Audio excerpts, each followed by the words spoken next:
Okay, so Peter, give us a rundown for the people that don't know who you are. What do you do? How do you do it? And we just want to go into the mindset of how you've done what you've done and why you do what you do. So give us a rundown. Sure. I mean, my name is Peter. I'm 19. I just finished school last month. I come from Italy, so I'm actually moving to Miami next month.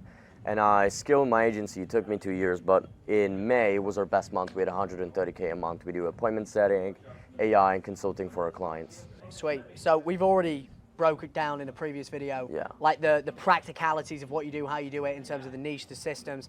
I'm curious to know in terms of the mindset side of things, because the way that I see it is it's 90% mindset, 10% strategy. So I want to understand what took you from, say, 2 years ago, 0 to now, because even, like a few months ago, you were in high school and you hit 130K, which is fucking wild. It's almost unheard of.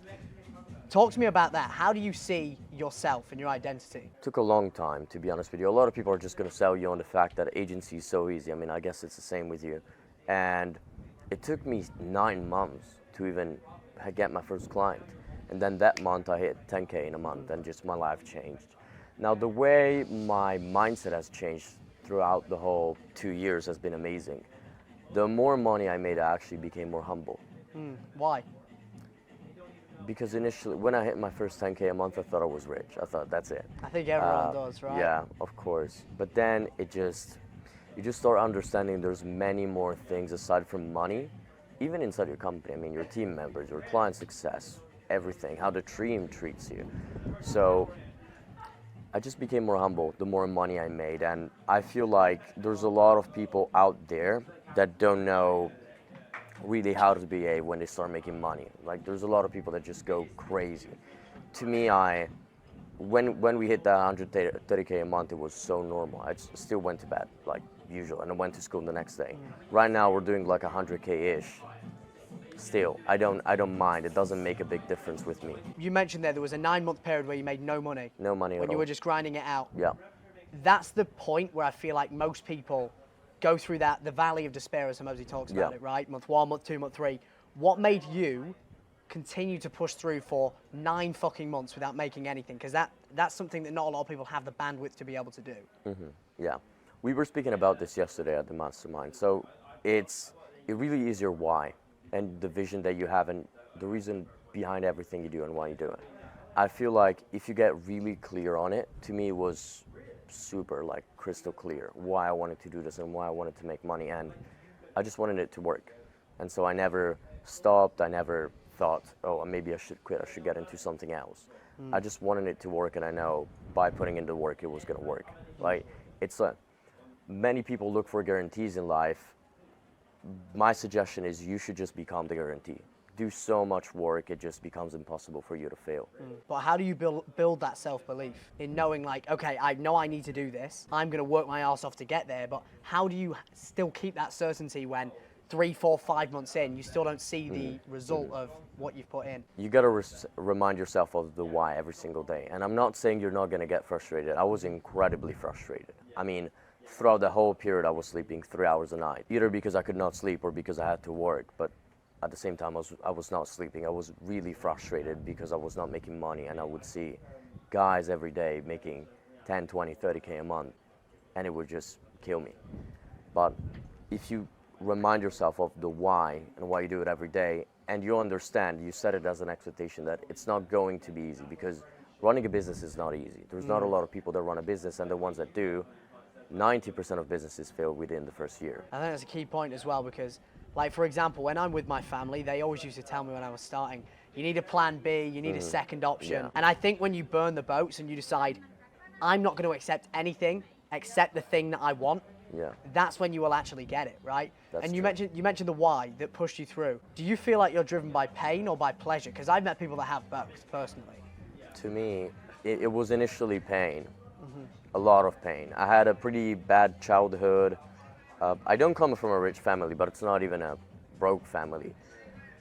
In everything, I just think you can always find that thing that can drive you, no matter how good your situation is. To me, it was pretty fucked up, but I've still seen people with a pretty normal situation really having the drive to be better because they wanted to do it for themselves. Now, the way I move nowadays is both from a place of pain and pleasure at the same time.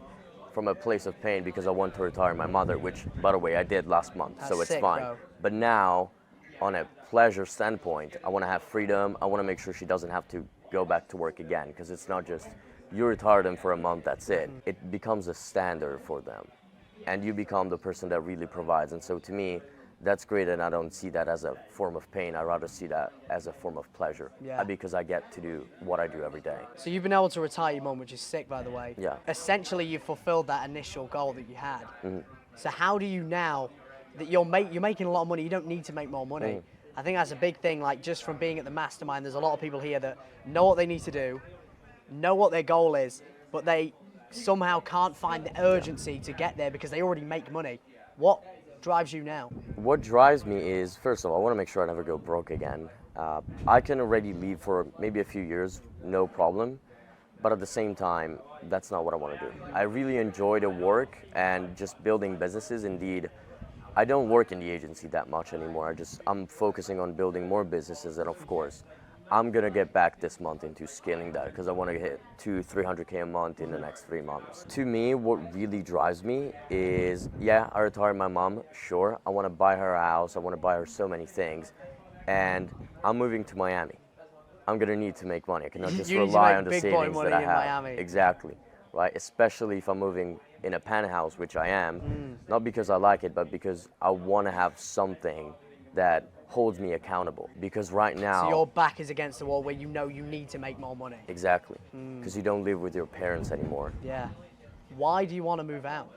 Because like you live in Italy now, right? Yeah, it's a great place. I agree. Everybody asks me that question actually. Now the reason behind that is actually pretty simple. It's just growing, networking. To the say, I've never seen any guys in Italy running a successful agency. I never met anybody from Italy that was successful in the online space. So, like this mastermind right here, I really want to meet more people and improve myself, because yesterday we've seen one of the guys that was doing better than me, and it kind of stuck a little. It tells me that I want to do better. So being around people where it's like, fuck, these people are so levels ahead of me, so you feel at the bottom of the spectrum, right? I found that true in Dubai as well. Yeah. Where you go there and you're in your hometown and you're like the big fish. And there's always a bigger fish when you go outside. Yeah, you're at the top of the chain, and then you go somewhere else where you're at the bottom of the chain. It's like, I've got so much growth. I think as well, you start thinking bigger. Especially when you're in rooms like this. Like, obviously, we had somebody present here at the Mastermind on a different kind of business model. We've got people here that don't do the typical retainer model. Yeah. We've got RevShare. You know, we've got Ivan, who makes like 50, 60. I think he made 70K from one client. Right? So it gets you thinking bigger picture about all of the other potential opportunities and avenues you can go down.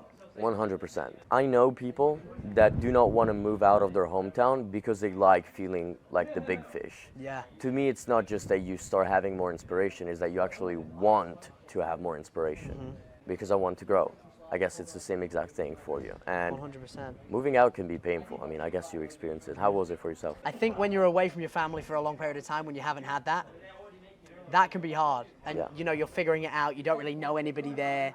And then at the same time, you're just in a completely new environment. You're still figuring everything out. It's easy to be at home. You know where everything is. It's safe. It's secure. It's predictable. And like if you look at people, for example, who have bad habits or are in jobs and they know they want to make money online, like prime example, the reason they don't do the things they know they need to do, go in all in on a business, is because the outcome isn't guaranteed. It's the same with being in a new environment. The outcome is uncertain. It's unpredictable. You don't know if you're going to be able to kill a network. You don't know if you're going to love it there or hate it there, so you're taking a gamble. But I think at the same time, it's your moral obligation to. If you want to continue to grow, you can't put yourself in a position where you prioritize ego over growth. So going into like your why, if you're comfortable sharing, why do you think now you want to continue to grow? You mentioned obviously being able to provide for your family. You moved to Miami. That's like the monetary side. Yeah. Is there a non-monetary reason why you do what you do?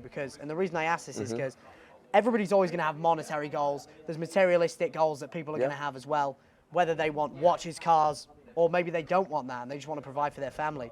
But is there a deeper rooted reason why you do that? I grew up without my parents, not because I don't have them. I do have parents, but they were always working. And the freedom, as we said, that was important because my parents could not spend time with me because they had to work. and I was raised by my grandma. The way I feel about children in general is I see a lot of people wanting to have kids. I have had friends that have kids already, and they just did it because they wanted to have a kid. But in my opinion, when you do have a kid, there's a third party that comes into the equation, which is the child itself. And I just want to be a very good man, provide for my family, and have children. I'm aligned with that important. too. Yeah. I think that's one of the biggest reasons why I do what I do as well. Yeah. It's important as well because nobody really talks about this shit. Exactly. Like we were talking about the 7 layers deep training the other day, right? Where you just lock yourself in a room and ask why? Because it gets harder the more money you make. It does. Like, you're no longer driven by like, I need to do this thing. You already make the money. You've got to figure out why you do it. And you've got yourself in a position where you're not as involved in the agency anymore. How do you find that day to day? Do you feel like you try and find things to do out of boredom as per se? Or do you feel like you still got enough on your plate right now where you're still really busy? I'm not that busy anymore. I chose not to be so busy this month because I wanted to travel, I wanted to meet new people. When I'll go back, which is in the next few days, it's going to be incredibly busy. I mean, the things that we're going to build are going to be a lot, and I'm happy for it. I'm excited for it. Spending less time working in the agency has allowed me to reflect into what I really want to do, because I know I'm not going to run the agency forever. So that's why we started building a software. And what I pretty much did this whole month is I mapped it out, and I did not go in coding the software, but I had my team do it. And so we're already building a software that we're going to be selling in the future. It just allows you to think about the bigger picture.